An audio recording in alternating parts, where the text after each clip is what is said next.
Hi, how are you today? So, I want to talk to you guys about some of my messages I've been getting.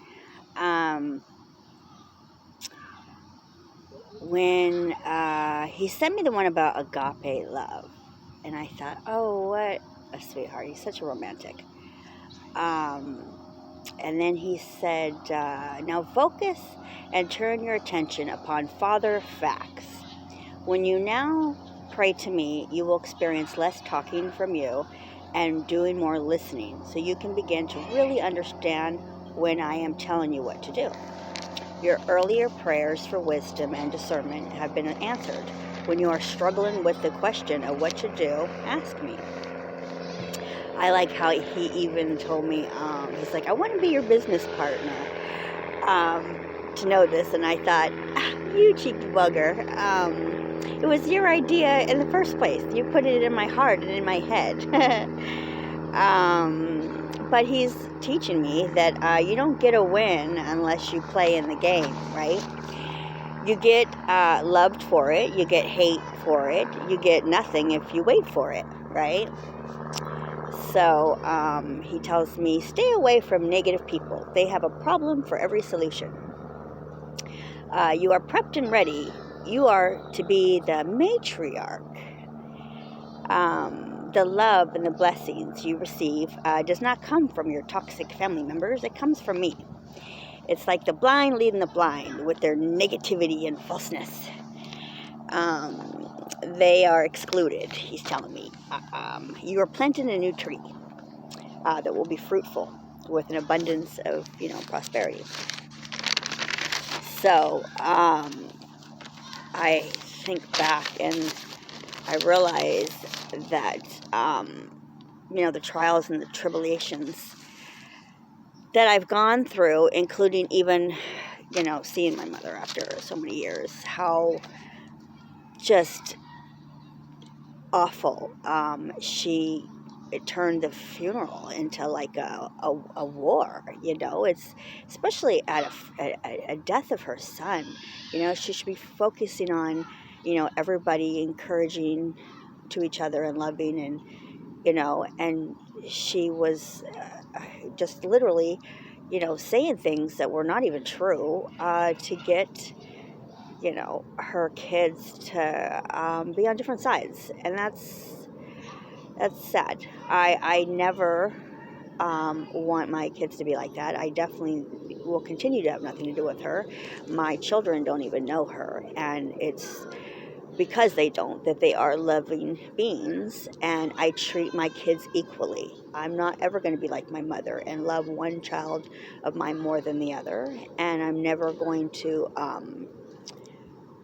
get one against the other. I mean, that's hypocrisy. And for her to, claim that she, because she recites the Bible and that, she says that God has a purpose for her life. And I know now, especially my relationship with God and how strong it is, that there's no relationship with God and not having love in your heart, not having, an agreement with peace and unity and surrendering and spreading love and joy, and not on a fake, level where it's like, oh, I just want people to tell me, I'm great.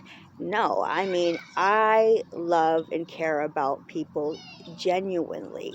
You got to do a whole lot for a long time. And, he's telling me he's going to even better continue to increase my discernment so that I'm not giving people, as much time. But it takes a lot for me to, turn away from you, and then good luck with your life. Because I once I'm done, I'm done. And that I'm telling you, it takes a lot. My mother, I'm 45 years old. Well, I just had my birthday technically, so I'm, 46. And I, only got more certain that I had made the right choice thus far, and will continue to, right? So you realize, though, that caring for your childhood wounds means you are healing. You figure out that you're doing better when you're feeling better, and less things you allow to affect you, right? Someone's name calling you, or saying something that's not true.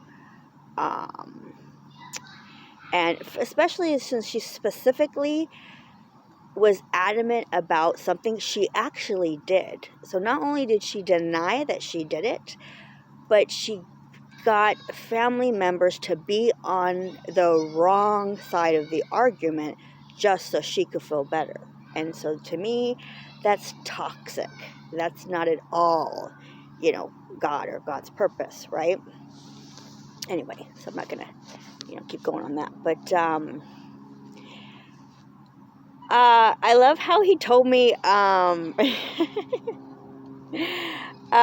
anyone that tries to confront you or stimulate those old wounds of yours, they must be told to put themselves and their emotions in their car and drive off. And the reason why I'm laughing is because my car broke up with me. I don't have a car anymore. I'm saving up, to get another one. I'm going to have to. But I was cracking up laughing when he said, I said they're going to have to go and use their car to do that, right? But instead of creating a wound for that breakup, that I had with my car that happened, the altercation was on the freeway when it started smoking and spitting stuff. I faced it with integrity. I literally walked away from it. All the walking I've been doing, I definitely will remember to be grateful for my next car, right?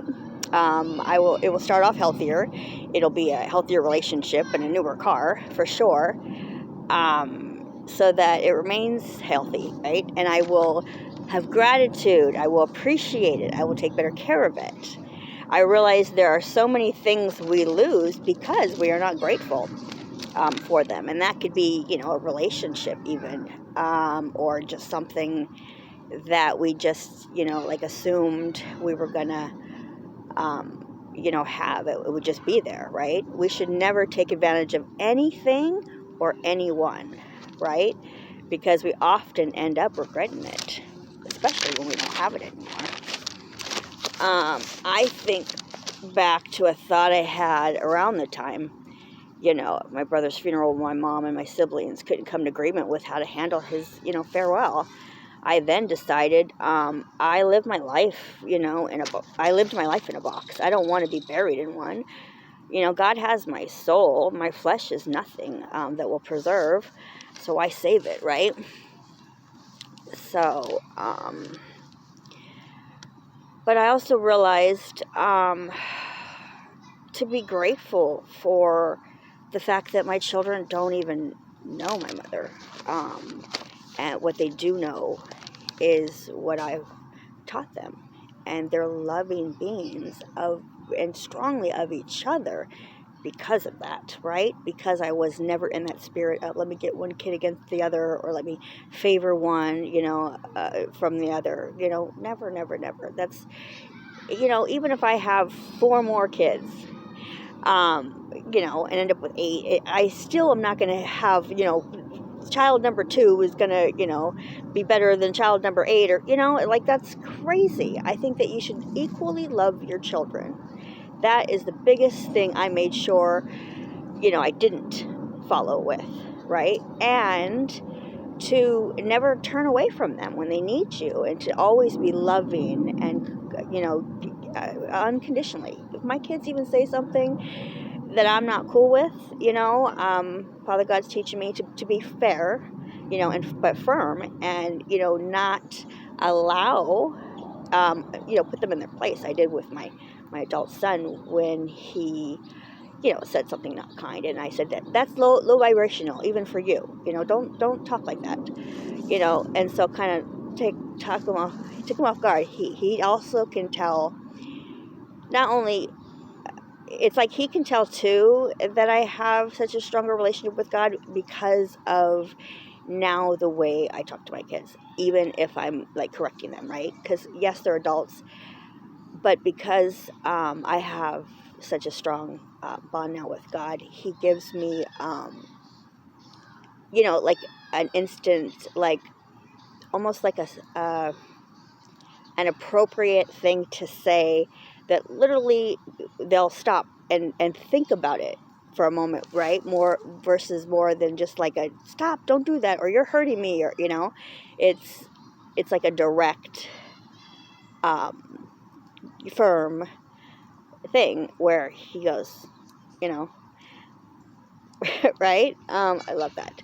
Because our kids, when they're, young children, our job is to, redirect them and to encourage them and to, discipline them appropriately. But as they get adults, they get grown and they think they just know everything, right?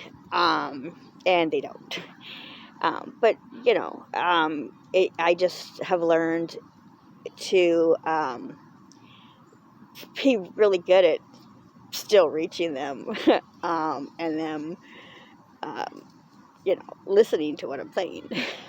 So, but it's never a dark entity. My point is, like my mother, it's never ever, you know, evil, or, not healthy, or loving, or, so anyway, let's just say my mother makes Mommy Dearest look like Mary Poppins in comparison. In my book I'm writing, I talk about just how awful, my childhood was. Not just for me, but for my siblings too. I did get it the worst, though, as being, the oldest. But you can't, I mean, you couldn't fathom how bad it was. But it goes to show that I did have then realization of either soothing words from people or images, or some form of expression, which now I realize it was from him, because he's reminding me now while I'm writing my book of all the times he was there, or sent help, to me. So now being in this direct, spiritual connection with God, and not under, he tells me, don't be under religious constraints. He leads me with direct messages. His words are not in the Bible, that he gives me, and in the way he gives them to me, it's very specific, and he repeats them if I hesitate, to be obedient to what he's telling me to do. It's a commitment, though, to him. I have prayed and fasted for a long time to be a blessing to him, and have received, an increase in my spiritual gifts because of it, right? So, but the other thing I thought about that was, kind of funny, and I never want you guys to think, and I'm sure you understand, mock God or anything about God.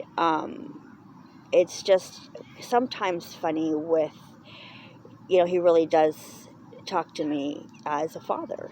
And he says things, especially with telling me, remember Father's facts, and, listening to my voice and what I'm telling you. And, but I made, when the angels, I love these girls, they're very young, they're like maybe 18, very sweethearts. When I told them, because when I was talking about how, angels, like Satan or the devil, can sometimes come, looking pretty. And it was funny because I was introduced to, creme brulee and frosted gingerbread cookies, and I'm thinking, oh my goodness, right? Because I'm terrible with, if I, like the taste of something, then it's hard for me to stop. So the best thing I can do is like not buy it. Otherwise I'll be, compelled to keep eating it. And even, that's a sin. So, but my pastor had even had made a reference to a joke when he's like, the donut I was looking at, I felt like it was calling to me. It was calling my name. It was calling my name. And I go, oh, I thought about that when, they came with the cookies and stuff. And I went, oh my goodness, how funny, right? But it's learning how to, again, remember we're talking about excess, I'm not going to buy another, box of cookies or a couple different, things that I know I'm going to, if I'm by myself, I'll end up eating it. So, it's great to learn a healthy balance and, to not buy it if you are by yourself, learning, your own personal weaknesses and, strengths, even with, sinning and wanting to be, healthier and happier and more blessed. And so it's important. And even if I have, moments where I begin to feel down, I encourage you guys to, do something to help lift you back up. Don't stay, in the energy of being so hard on yourself, because we're all sinners and we all, do things, even though we know, we shouldn't do this or we shouldn't do that. I know it tell me to do my steps. I'm almost done. What was I saying? It's important that, we're not so hard on ourselves, to love, people, and know that we're all, supposed to be in this together. We're all brothers and sisters, right? And encouraging and forgiving each other, loving each other, lifting each other up, because we need more people like that, more people that were just like, what, don't worry about it, don't be so hard on yourself, don't be down, don't be scared, don't be afraid, or don't be so hard on yourself. We're people. We're not, we have to remember, we're not perfect. And there's no such thing as perfect Christian. There's no such thing as perfect human being. That's why we're called human beings, right? All right. See you guys later. Take care, okay? Bye.